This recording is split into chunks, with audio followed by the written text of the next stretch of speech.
Hello friends, what a pleasure it is to see you all again. Optic Carlton here. With my first commentary in a while, it's for anybody who actually cares. Just been, I don't know, super busy with school. It's kind of lame. And work. I'm doing this whole, I'm doing a bunch of like stuff for the army now, so it's a pretty busy time, but now I have a little bit of free time. Decided to do another commentary. And I have Red Dead Redemption Undead Nightmare, which is a really, really fun game. Because I'm not usually one for, like, zombie games or... I mean, every now and then I'll watch a zombie movie, but I don't know. It's not really, like, something I'm really into. But I had a lot of fun with this, this downloadable content. Came out yesterday, and I skipped school and played it all day. It's interesting. When you mix the Red Dead Redemption like gameplay mechanics with with zombies, also for it's really well written for those of you who are politically astute. You might find some pretty interesting subliminal dialogue that goes on between the characters, but yeah, I had a lot of fun with this game, and it was really worth it. And I didn't know, but it comes with a bunch of stuff, a bunch of downloadable content from the other two packs they came out with. So, if anybody here still has Red Dead Redemption, if you haven't taken it back, I know I'll never take it back because this is one of my favorite games like ever. But it's really one of those, because you never really know about downloadable content. Like, it can be good, it can suck, and a lot of like the big editorial websites don't really review them. So, ooh, look at that.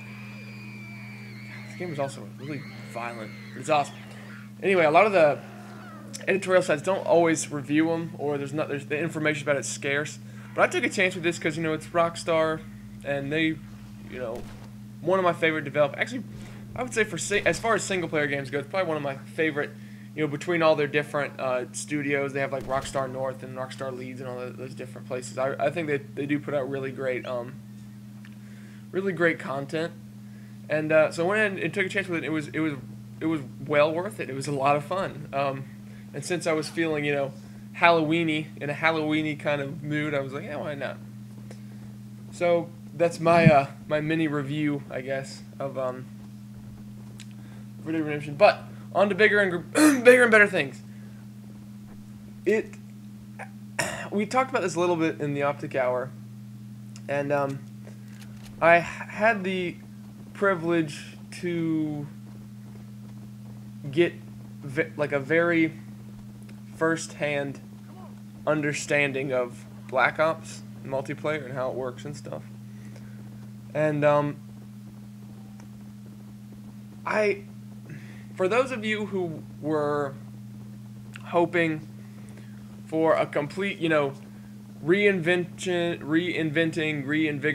of the franchise, where they were going to get rid of all the bad, keep all the good, and add more good, those people who were hoping for that, which was kind of to some degree, myself included, will be sorely disappointed. Not to say it's it's bad, but I am not as sold on it as some of the other Optic people. It's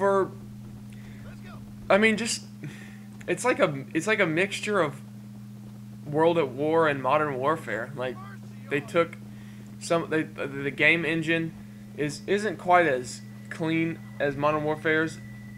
But then again, there's not quite... Look at me, I just ran into a...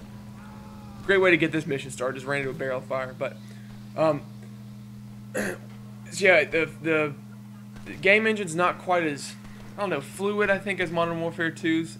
But also, there's not as many dumb, like, cheap stuff. There's still grenade launchers, which was a bummer. But then again, I guess they really couldn't get rid of grenade launchers because, I guess, grenade launchers happen, but...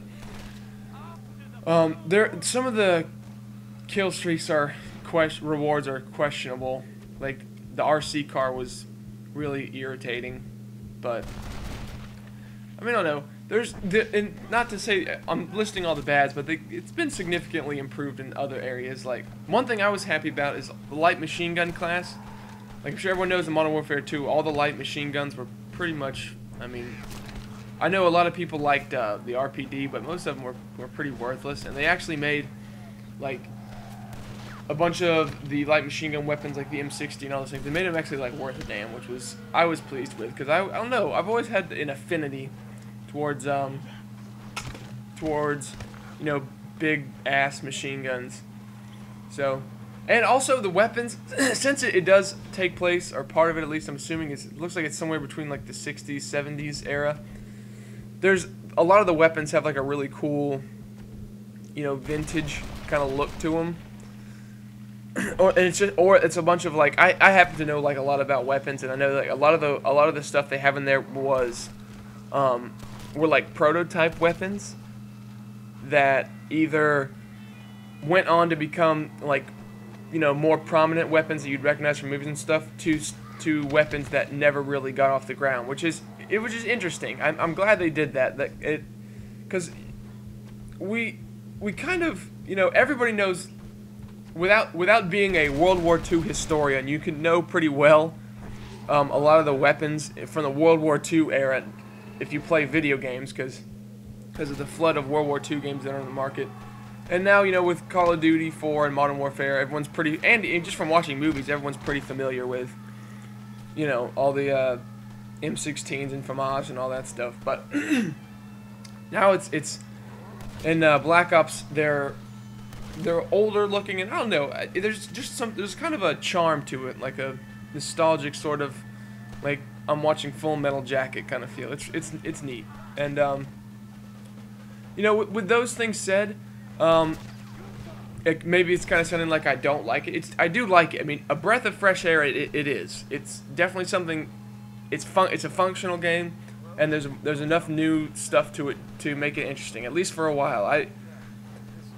I kind of foresee it going down the Modern Warfare 2 path of everyone eventually hating it, because I mean, let's be honest, it's no Call of Duty 2.